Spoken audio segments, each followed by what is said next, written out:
আসসালামু আলাইকুম। প্রিয় দর্শক বিন্দু, আশা করি ভালো আছেন। প্রিয় দর্শক বিন্দু, প্রচণ্ড গরম পড়তেছে। এই গরমের ভিতর মুরগির অবস্থা বেহাল অবস্থা দেখতে পাচ্ছেন। প্রতিটা মুরগি আক্ষেপে ধ্বংস হতেছে। তো এই গরমের ভিতর আপনারা কি করবেন, কি করণীয় হচ্ছে? এই গরমের ভিতর মুরগিগুলো বারবার উঠিয়ে রাখবেন, সরিয়ে ছিটিয়ে রাখবেন। মুরগিগুলো গরম পালে এক জায়গায় এসে সবগুলো জড়ো হয়ে থাকে। তো এগুলোকে বিভিন্ন জায়গায় সরিয়ে ছিটিয়ে রাখতে হবে।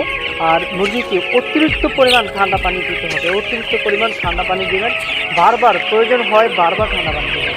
আর এই খামারিদের এরকম বেহাল অবস্থা, এই খামারিদের এই গরমের ভিতর তাদের কতটুকু কষ্ট করতে হয়, কতটুকু যারা থাকতে হয়, শুধু যারা খামারে আছে, যারা প্রাকৃতিক খামারে আছে তারাই বোঝেন। আর এছাড়া এই মুরগিকে আপনারা দিতে পারেন, হিটলার দিতে পারেন। তো হিটলার দিলেও আপনার মুরগিগুলো ঠান্ডা থাকে, শরীরটা ঠান্ডা থাকে, গরম থেকে রক্ষা পায়। তো আপনারা দেখতে পাচ্ছেন আমাদের এই পাশে কিছু মুরগি আছে। তো হিট স্ট্রোক রক্ষা করার জন্য আপনারা চালও পানি দিতে পারেন, টিনের চাল হইলে।